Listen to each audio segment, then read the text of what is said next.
नवोदय क्रांति प्रस्तुत करते हैं online class. Respected teachers, parents and dear friends, students, very good afternoon to all of you.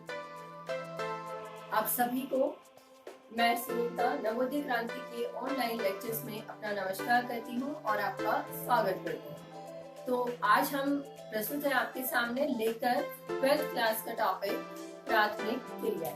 तो topic है आज का हमारा 12th क्लास का ज्योग्राफी का टॉपिक है और ये हमारा अप्रैल महीने का लगभग सिलेबस कंप्लीट हो जाएगा। ये फर्स्ट चैप्टर है प्राथमिक क्रियाएं, प्राइमरी एक्टिविटीज। प्राथमिक क्रियाएं,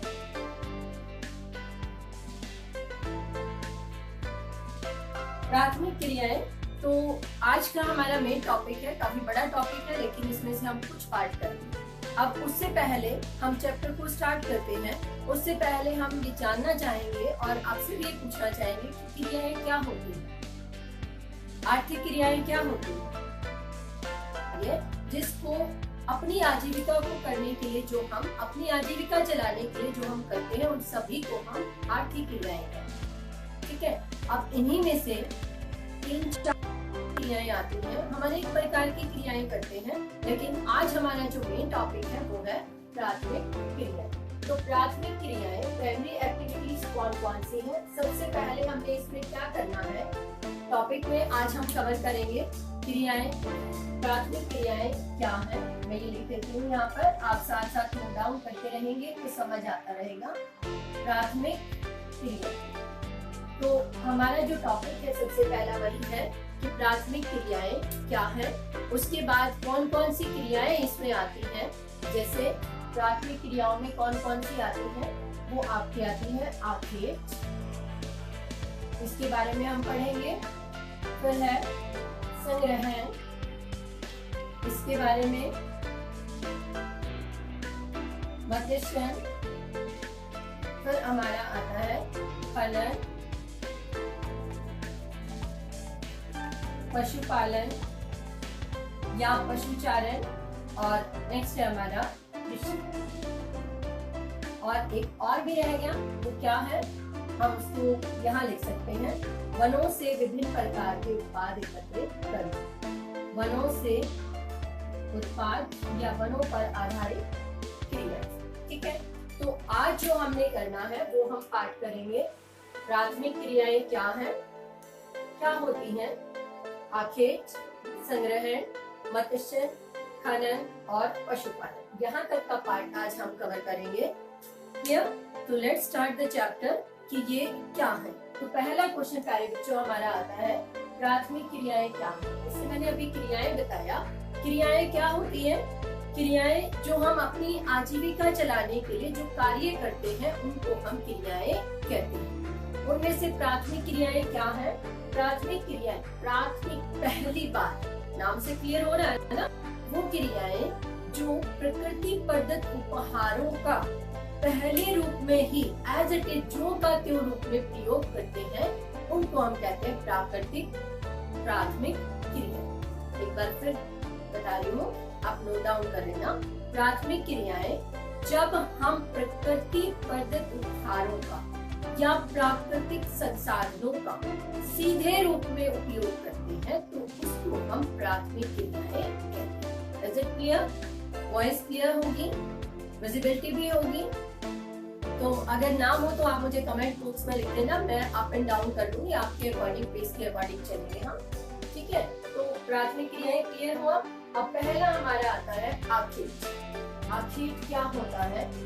आखेट होता है, आप बताएं, शिकार करना। ये मनुष्य की आदिकालीन क्रियाओं में से एक है, बहुत प्राचीनतम क्रिया है। प्राचीनतम मतलब सबसे पुरानी आखेट और संग्रहण। कौन सी है? आखेट और संग्रहण। क्या है ये? मनुष्य की प्राचीनतम क्रिया है। जब मनुष्य आदिकालीन मनुष्य तब विकास में हुआ तो भौगोलिक परिस्थितियों के अनुसार जहाँ जैसा मिल गया वहाँ पर उसी प्रकार का जीवन यापन करता था। तो अब पेट भरने के लिए, अपनी आवश्यकताओं की पूर्ति के लिए, शरीर को ढांपने के लिए क्या करता था वो, जैसी सुविधाएं मिलती उन्हीं का उपयोग करता था। तो आखेट क्या है? आखेट आदिकालीन मानव के द्वारा विषम जलवायु परिस्थितियों के अनुरूप जो जानवर पाए जाते थे, जंगली जानवर, उनका शिकार किया जाता था, जिसका प्रयोग वह खाने के लिए, मांस को कच्चा ही खा लेता था, खाने के लिए, खाल का प्रयोग तन को ढांपने के लिए करता था, और उनके दांत या जो पास में जंगल होते थे उनसे लकड़ी लेकर उनका प्रयोग हथियारों के रूप में करता था। आदि मानव था, इतना तकनीकी विकास हुआ नहीं था, तो उस समय मनुष्य, आखिर क्या हुआ? मनुष्य जब जंगली जानवरों को शिकार करता था, मारकर अपने उद्देश्यों की, आजीविका की पूर्ति करता था, तो उसको कहा गया आखेट। क्लियर? लेकिन आखेट जब धीरे धीरे देखा तो पशु कम होते चले गए, ये बहुत बाद में आया। ठीक है, उसके बाद आया संग्रहण। संग्रहण क्या होता है? वनों से विभिन्न प्रकार के उत्पाद जैसे लाख, गोंद, कोलतार, रबर, पलाता, अनेक प्रकार की वस्तुएं जो विशेषकर उस समय आदिकालीन मानव द्वारा जो किया जाता था, फल, फूल, छाल और पत्तियां इत्यादि मनुष्य एकत्रित करता था वनों से और उनको खा लेता था। पत्तियों को तन ढांपने के लिए प्रयोग करता था, वस्त्रों के रूप में बांधकर, और अपना तन कवर कर लेता था। तो ये मनुष्य के दोनों आदिकालीन मानव के प्राचीनतम व्यवसायों में से है। लेकिन धीरे धीरे जैसे परिवर्तन होता गया, विकास होता गया, जंगली जानवर कम होते चले गए, तो क्या किया गया कि मनुष्य ने धीरे धीरे इस व्यवसाय का व्यवसायीकरण करना शुरू कर दिया। मतलब अब वह जंगली जानवरों का शिकार उनसे अनेक प्रकार की वस्तुएं लेने के लिए करने लगा, जैसे बेल्ट बनाना है, बैग इत्यादि है, खाल का प्रयोग अनेक प्रकार की चीजों के लिए करते हैं, फिर ऊन इत्यादि के लिए करते हैं, चमड़े का सामान बनाने के लिए, जूते इत्यादि के लिए प्रयोग। तो जिसके कारण शिकार पर सरकार ने प्रतिबंध लगाया। जानते हो क्यों लगाया शिकार पर प्रतिबंध? क्योंकि जानवरों की प्रजातियां धीरे धीरे लुप्त होने लगी और वो संकट आपन, विभेदन, विलुप्त प्रजातियों में शामिल हो गई। तो इससे क्या होगा? अगर ऐसे ही समाप्त होती चली गई तो हमारा पारिस्थितिक संतुलन बिगड़ जाएगा। हमारी खाद्य श्रृंखला जो एक दूसरे से ऊर्जा प्रवाह रुका होता है, जुड़ा होता है, वो टूट जाएगा और पारिस्थितिक असंतुलन उत्पन्न हो जाएगा। तो इसलिए शिकार पर प्रतिबंध लगा दिया। क्लियर? संग्रहण क्या था? संग्रहण का व्यवसायीकरण हो गया। वनों से अनेक प्रकार के उत्पाद एकत्रित करते थे, तो इसका व्यवसायीकरण किया हो गया। कैसे?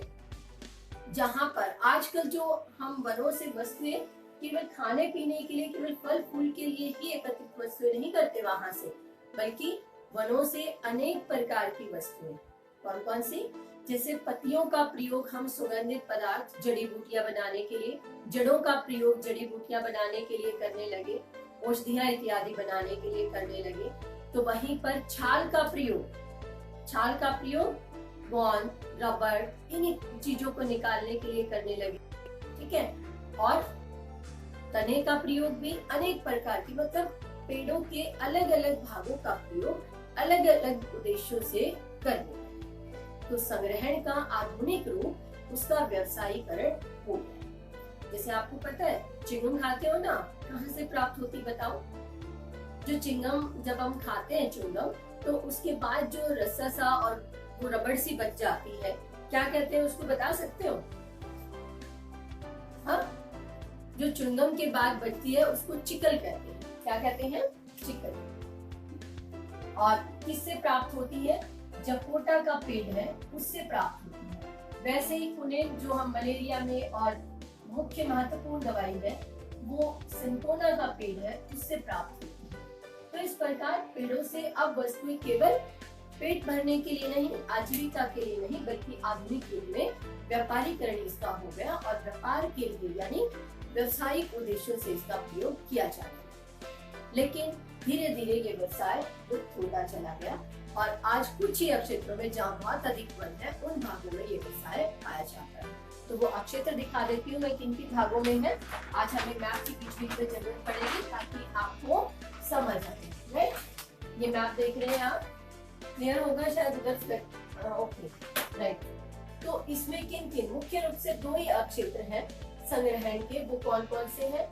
जो ध्रुवीय अक्षेत्र है 70 से ऊपर की ओर का, जैसे ये अलास्का और कनाडा का ये भाग, ऊपर की ओर संयुक्त राज्य अमेरिका के, ऊपर आपका यूरोप और एशिया का ये ऊपर वाला सम्मिलित पार्ट, ये जितना पार्ट आ गया, ये इससे ऊपर का, जहां पर ये देखो मार्कर चल रहा है, इससे ऊपर का, और ये पार्ट, एक तो इनमें संग्रहण होता है। दूसरा ये जैसे अमेजन बेसिन का है दक्षिणी अमेरिका का, ये भाग येलो दिख रहा है, तो इसमें अमेजन बेसिन है। इन भागों में अफ्रीका का एक कांगो बेसिन या सघन वन पाए जाते हैं। इन क्षेत्रों में ये कुछ तटवर्ती क्षेत्र ऑस्ट्रेलिया के हैं। इन भागों में आज भी संग्रहण व्यवसाय किया जाता है। क्लियर हो गया? तो ये फर्स्ट पार्ट था हमारा, क्या?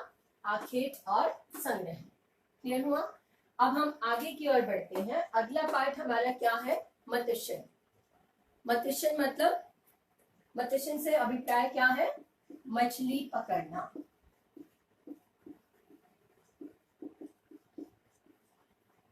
जब अगर हम देखें तो आदि मानव जब पहले जंगलों में रहता था तो वो क्या करता था? जंगली जानवरों का शिकार करता, पेट भरता था।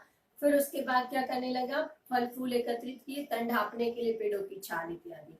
फिर धीरे धीरे उसने क्या किया? जैसे आग, पत्थर के टुकड़ों को रगड़ा, तो आग का आविष्कार हुआ। आग के आविष्कार के बाद क्या किया? फिर पहिए का आविष्कार हुआ। फिर धीरे धीरे कृषि का विकास हो गया। तो ये इसी प्रकार व्यवसाय चलते गए। और फिर मनुष्य ने क्या किया? जब कृषि का विकास हुआ धीरे धीरे, तो उसने जहां जिस प्रकार के पशु थे उन पशुओं को पालना शुरू कर दिया। तो ये हमारे अनेक व्यवसाय समय के अनुसार, जैसे जैसे समय परिवर्तित होता गया, ये व्यवसाय भी हमारे उन्नत होते चले गए। ठीक है, तो ये हालांकि हमारा बात का है, लेकिन प्राथमिक व्यवसाय में, इसलिए मैं इसको यहाँ पर इसलिए ले रही हूँ, 12th क्लास में है नहीं ये बहुत ज्यादा, लेकिन मैं फिर भी आपको इसलिए ले रही हूँ ताकि आपको क्लियर हो कि ये क्या है। मत्स्यन का मतलब होता है मछली पकड़ना। जो तटवर्ती क्षेत्र हैं, जहाँ समुद्री जल बहुत अधिक गहरा नहीं है, उन भागों में मछलियां पकड़ी जाती हैं और बड़े पैमाने पर विशेष प्रकार की मछलियां जिनका व्यापार किया जाता है, तो उसको हम कहते हैं मत्स्य पालन व्यवसाय।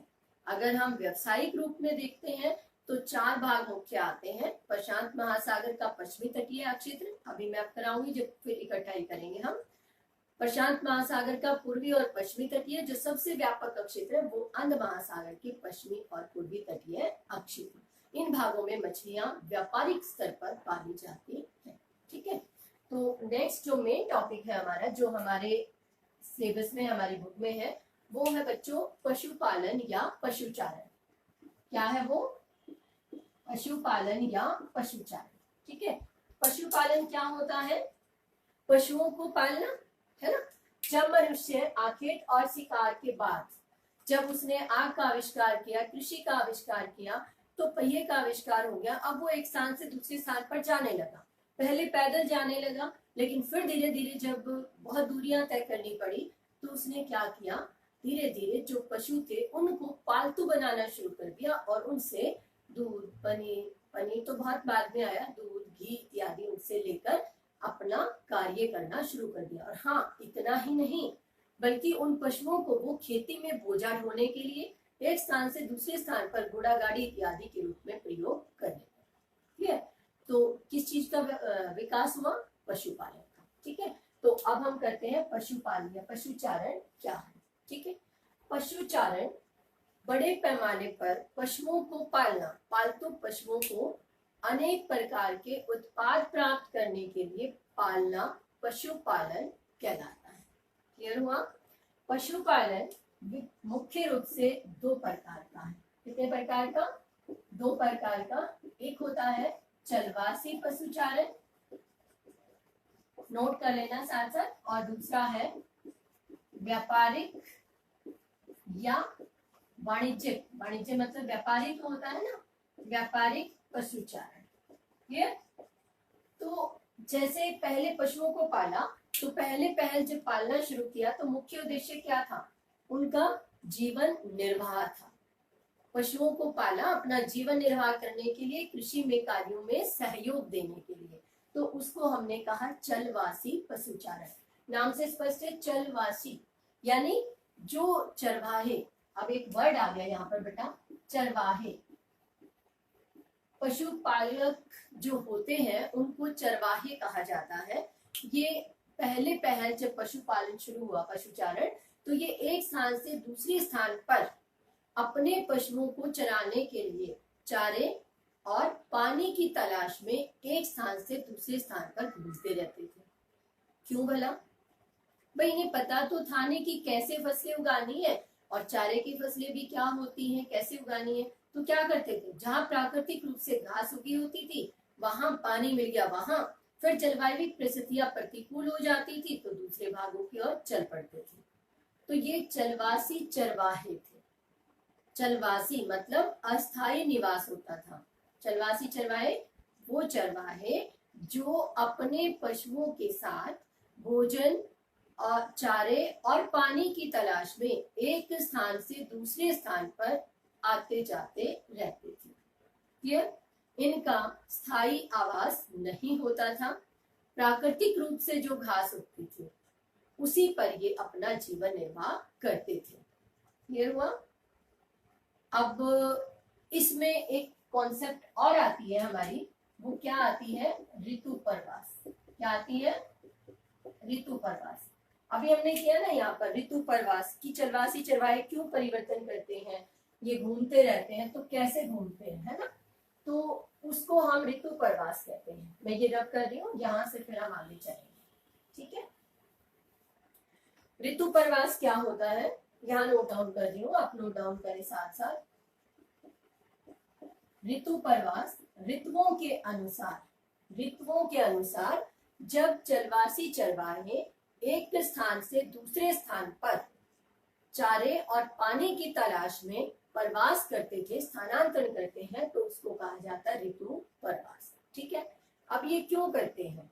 विषम जलवायु परिस्थितियों के कारण, चारे की उपलब्धता के कारण, पानी की उपलब्धता के कारण। जैसे गर्मियों में जो पर्वतीय क्षेत्र है वो ठंडे हो जाते हैं, मैदानी भाग बहुत गर्म हो जाते हैं। तो जो चलवासी चरवाहे हैं वो गर्मियों में इन मैदानी भागों से ऊपर पर्वतीय भागों की ओर चले जाते हैं, जहां अनुकूल जलवायु होती है, पानी भी उपलब्ध हो जाता है।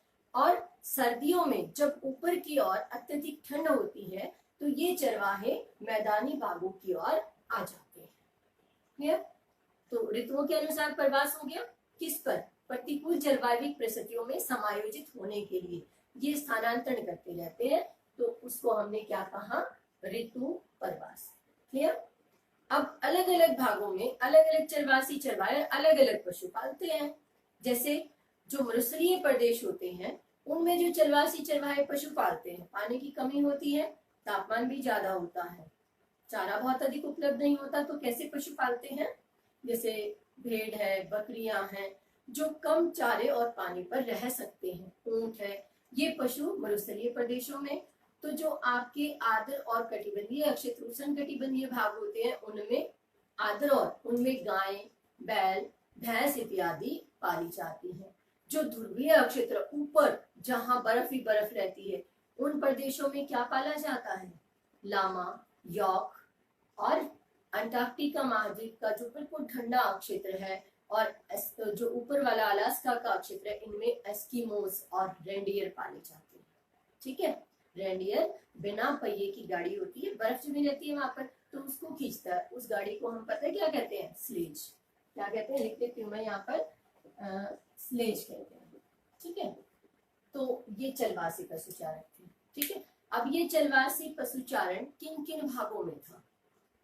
अब तो धीरे धीरे कम होता जा रहा है। चलवासी पशुचारण का स्थान व्यापारिक पशुचारण लेता जा रहा है। किन किन भागों में था? मुख्य रूप से इसके 2 या 3 नक्षत्र हैं, फिर हम मैप की हेल्प लेंगे। देखो कौन कौन से नक्षत्र हैं। ये ध्रुवीय नक्षत्र ऊपर का, ये तो आ गया अलास्का, कनाडा का ये नक्षत्र, ऊपर ये ध्रुवीय नक्षत्र। एक तो इनमें पाले जाते हैं, यहाँ पर एस्किमोज और रेंडियर पाले जाते हैं, यहाँ पर लामा इत्यादि पाले जाते हैं।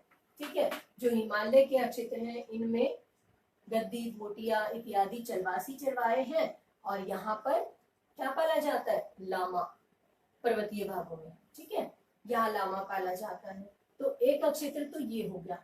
दूसरा अक्षेत्र कौन कौन सा है चलवासी पशुचारण का? जो घास के मैदानों के अक्षेत्र थे वही भाग है।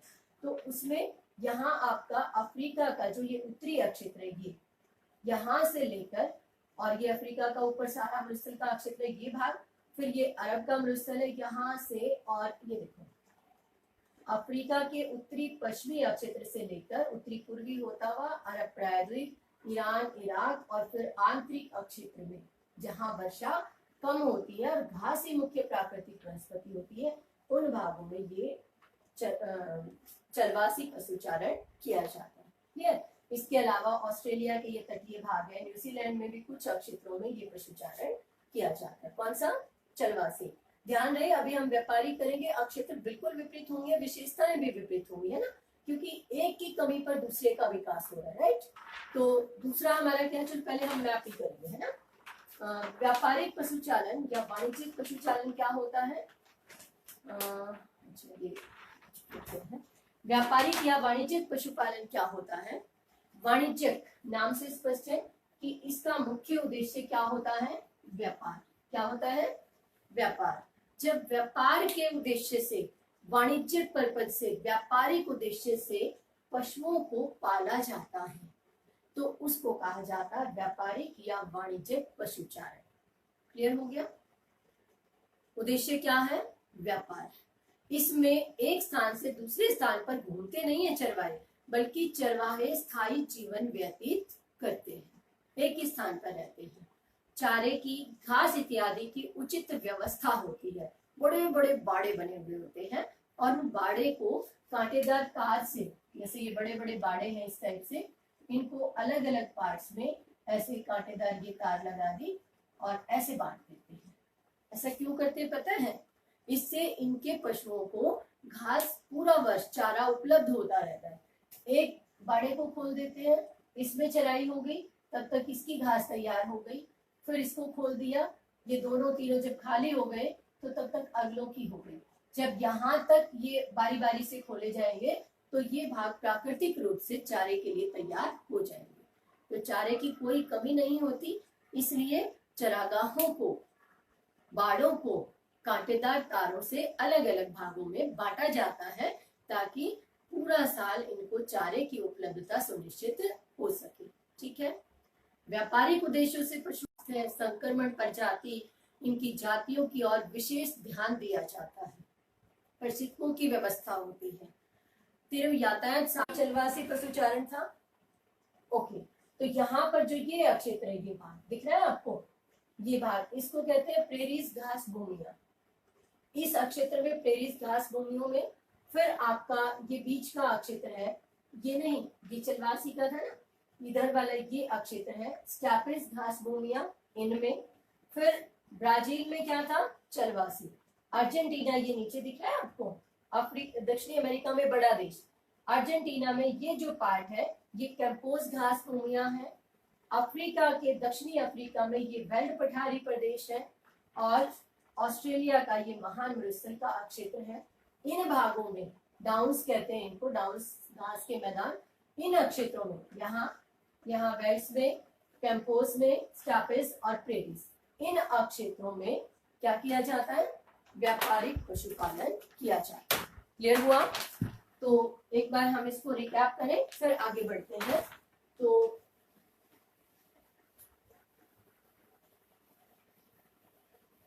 इसको हम रिकैप करते हैं। कौन से दो पार्ट किए हमने? देखो, ये बहुत ही इंपॉर्टेंट पार्ट है, चलवासी पशुचारण और व्यापारिक पशुचारण। है कुछ नहीं, अभी आप ही बताएंगे कि इसमें क्या है, लेकिन हम घबरा जाते हैं इन सब चीजों को देख के। तो conceptually we have to very strong, right. और वो कब होंगे? जब हमें एक एक चीज बिल्कुल क्लियर होती चली जाएगी। चलवासी किसके द्वारा किया जाता है? चलवासी चरवाहों के द्वारा। चलवासी पशुचारण चलवासी चरवाहों के द्वारा होता है। इनका आवास अस्थायी होता है। ये किसकी तलाश में? भोजन और पानी की तलाश में एक स्थान से दूसरे स्थान पर घूमते रहते हैं। चारा कैसे उपलब्ध होता है? प्राकृतिक रूप से उपलब्ध चारे पर ही ये निर्भर करते हैं। नस्ल सुधार, स्वास्थ्य आदि की ओर कोई विशेष ध्यान नहीं दिया जाता। मुख्य उद्देश्य क्या होता है? जीवन निर्वाह होता है। किसका? चलवासी पशुचारकों का। अक्षेत्र कौन कौन से हैं?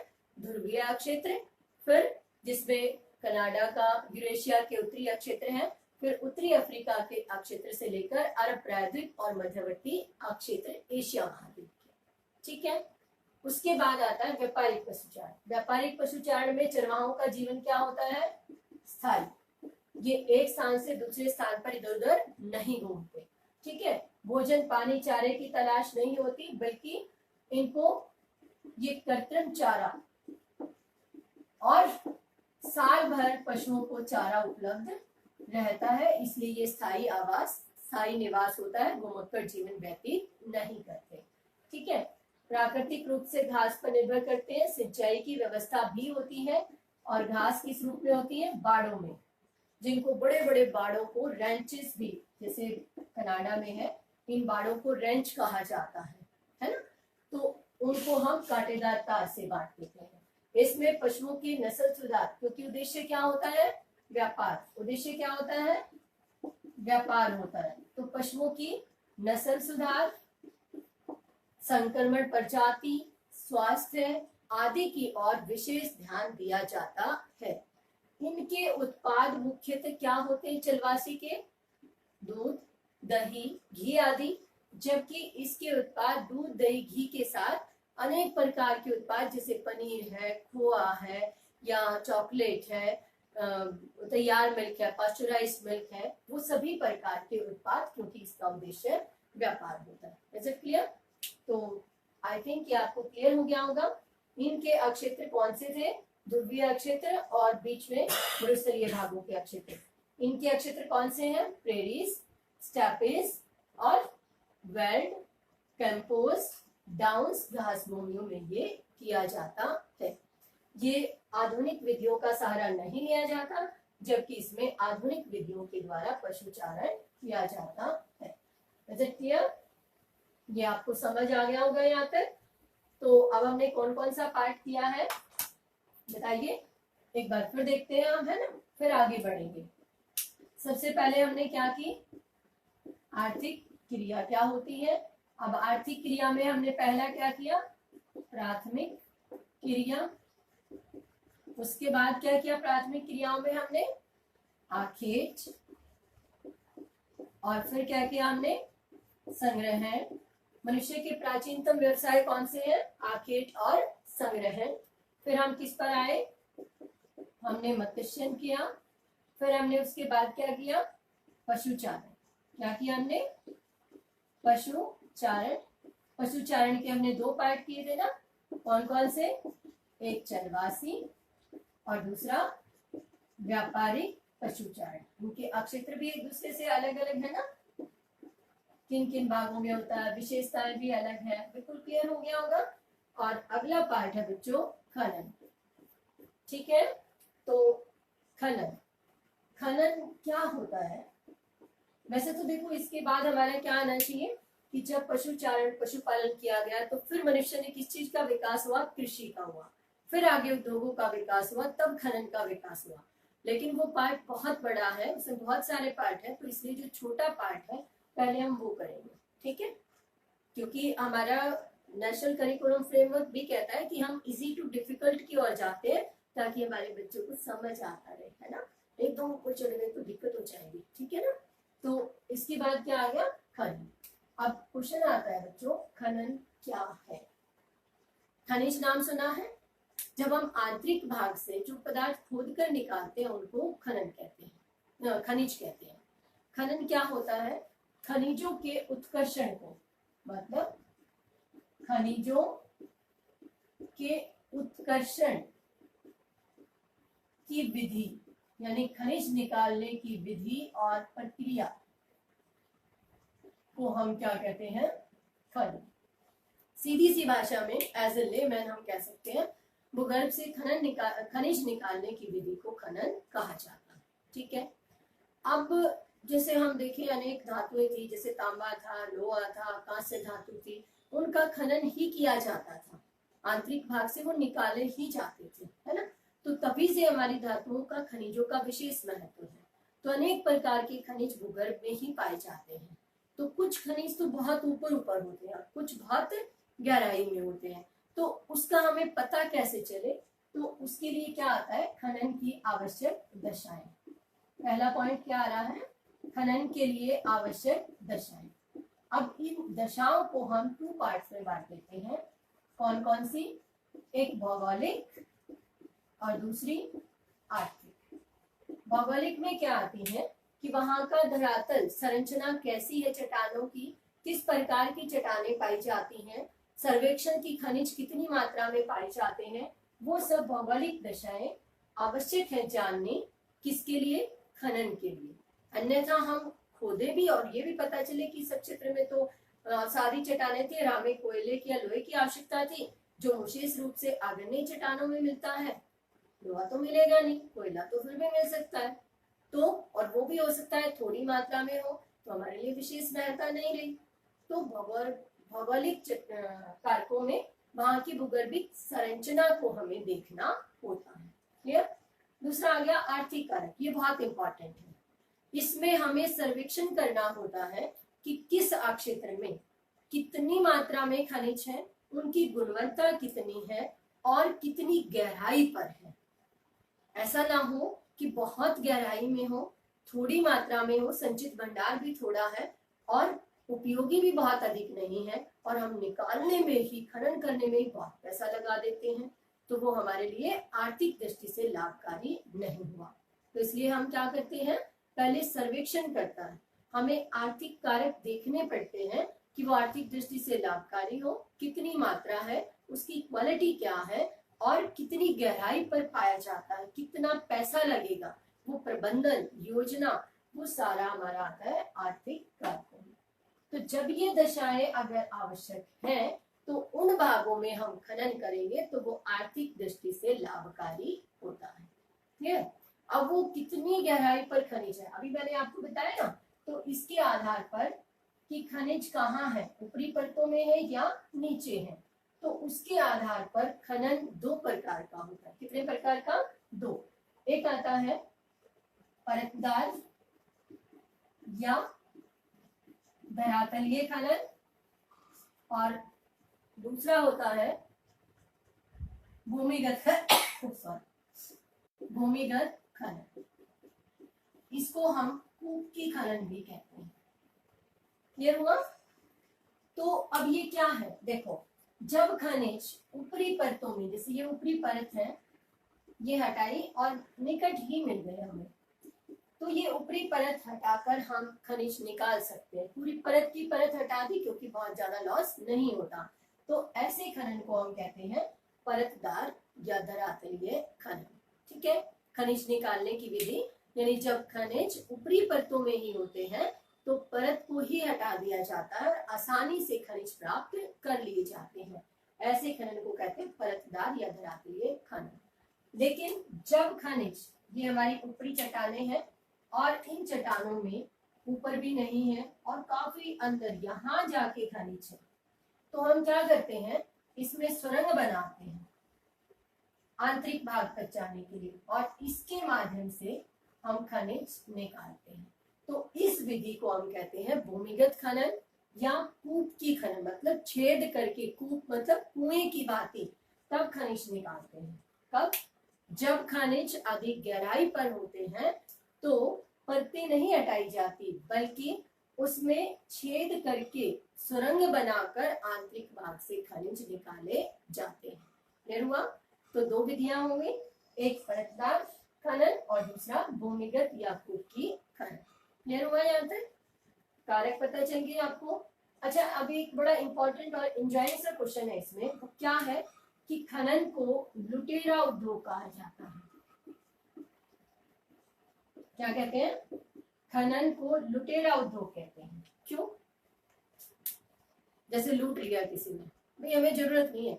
खनन को लुटेरा उद्योग कहा जाता है। क्यों कहा जाता है, यह जब आंतरिक भाग में खनिज है जब हम आंतरिक भाग से खनिज निकाल रहे हैं तो भाग खाली हो जाते हैं, तो ऊपर की छत भी ढह जाती है। कई बार भूमिगत क्रियाएं ऐसी होती है जो धरातल पर अनेक प्रकार की प्राकृतिक आपदाओं को भी जन्म देती हैं, तो पूरा भाग खाली हो जाता है, मतलब लुट जाता है पूरा। तो इसलिए इसको लुटेरा उद्योग भी कहा जाता है, क्योंकि क्षेत्र पूरा खाली हो जाता है। ये खनन व्यवसाय बहुत ही खतरनाक थी। क्यों? इनमें जब हम खनिज निकालते हैं तो अनेक प्रकार की जहरीली गैसें भी होती हैं, अनेक प्रकार के जीव जंतु भी होते हैं। अगर आपको याद हो, झारखंड माइनिंग में जब सिंहभूम में खनिज निकाले जा रहे थे तो आग लग गई थी खानों में, कोयले की खानों में, है ना, जिसके कारण सैकड़ों लोग मारे गए थे। और जहरीली गैसें जो हमारे स्वास्थ्य पर भी प्रभाव डालती है, पता है। इसीलिए जो विकसित देश हैं उनमें खनन को एक व्यवसाय के रूप में अपनाने पर बहुत अधिक ध्यान नहीं दिया जाता, जबकि विकासशील देशों में जनसंख्या अधिक है और अनस्किल्ड है, तो इसलिए विशेष रूप से खनन सीधा सा कार्य है जिसमें कम दक्षता वाले लोग भी कार्य कर सकते हैं। तो इसलिए विकासशील देशों में आय बढ़ाने के लिए, औद्योगिक विकास के लिए खनन को एक प्रमुख व्यवसाय के रूप में अपनाया जाता है। क्लियर हुआ? तो आज के लिए हमारे यही पार्ट से फिर एक बार रिकैप कर लेते हैं हम। समझ आया होगा? बिल्कुल क्लियर? एक आधी बार तो कमेंट बॉक्स में लिखा करो इज इट क्लियर और सम प्रॉब्लम इज देयर। तो कौन सा? पहले आर्थिक क्रिया की हमने, प्राथमिक क्रिया, आखेट, संग्रहण। इसी के साथ मैं क्वेश्चन पूछती हूँ, आप नोट डाउन करेंगे और बताएंगे भी। आखेट और संग्रहण मनुष्य के किस प्रकार के व्यवसाय हैं? आदिकालीन या आधुनिक? नेचुरल है कि प्राचीनतम व्यवसाय है, तो क्या होंगे? आदिकालीन प्राचीनतम व्यवसाय है। मत्स्य किन नक्षत्रों में किया जाता है? मत्स्य किन भागों में होता है? तटवर्ती भागों में, कम पानी के क्षेत्रों में। पशुचारण कितने प्रकार का होता है? 2, चलवासी और व्यापारिक। चलवासी पशुचारण का उद्देश्य क्या होता है? पशुओं को जीवन निर्वाह के लिए पालना। व्यापारिक का उद्देश्य क्या होता है? व्यापार करना। बड़े बड़े बाड़ों में जो घास होती है उसको कांटेदार तारों में क्यों बांटा जाता है? ताकि पूरा साल भर घास उपलब्ध हो जाए, चारा उपलब्ध हो जाए। ठीक है। उसके बाद हमने क्या किया? खनन। खनन को कैसा उद्योग कहते हैं? लुटेरा उद्योग। खनन कितने प्रकार की, कौन कौन सी विधियां होती है? 2, परतदार और भूमिगत, धरातलीय या कूप की। परतदार, धरातलीय, भूमिगत या कूप की खनन। ठीक है। अधिकतर विकासशील देशों में किस व्यवसाय को अपनाया जाता है? पशुपालन को और खनन को। एक अनोखा और जोखिम भरा उद्यम होने के बाद भी अधिकतर अपनाया जाता है, क्योंकि कम पढ़े लिखे लोग होते हैं, अधिक जनसंख्या के कारण लोगों को रोजगार की सुविधाएं उपलब्ध करवाई जाती है। क्लियर? तो आज का टॉपिक समझ आया होगा। अब मैंने आपके लिए एक ये बनाई है, पजल बना रखी है, इसको ये देखो, ये शायद आप देख रहे होंगे, बनी हुई है, पजल है, ये आपको सॉल्व करनी है। ठीक है। कल मैं आपको इसकी कॉपी दूंगी। तो ये पजल क्या है? जैसे भूगर्भ से खोद कर निकालना क्या कहलाता है? तो यहाँ पर आपको ये नंबर दिए हुए हैं 1, 2, 3, तो वो लिखना है, आपको शुरू करना है। फिर अधिक गहराई से खनिज निकालने की विधि क्या है? कुकी खनन है। फिर ऋतु के अनुसार प्रवास को क्या कहा जाता है? ऋतु प्रवास। तो इस प्रकार की क्वेश्चंस हैं। ठीक है। तो ये पजल आपको अपनी बनानी है और आप इसे सॉल्व डाउन करेंगे। ठीक है। I hope you understand the chapter and enjoy the chapter. So read this chapter and do according to your wish. इसको समझने के लिए आप क्या करेंगे? देख सकते हैं आसपास के एरिया में पशुओं को पालते हैं, तो आप याद करें कि जो सिर पर पगड़ी बांधे हुए और अभी मई जून के महीनों में हमारे यहाँ पर आते थे बड़ी बड़ी गाय और लंबे लंबे सींगों वाले, वो कौन होते थे? वो चलवासी चरवाए हैं। उनको क्या कहते हैं? राई का। अलग अलग भागों में इनके नाम अलग अलग होते हैं। क्या पालते हैं वो? गाय और ऊंट, क्योंकि वहां पानी की कमी होती है ना। तो इस प्रकार से आप अपने आसपास नजर दौड़ाएंगे तो आपको पता चलेगा कि हमारे परिवेश में ये सभी क्रियाएं होती हैं और हम इनको करते हैं। जब आप परिवेश से इसको जोड़ेंगे तो आप समझ जाएंगे। Okay, I think that you got the point and you understand the chapter.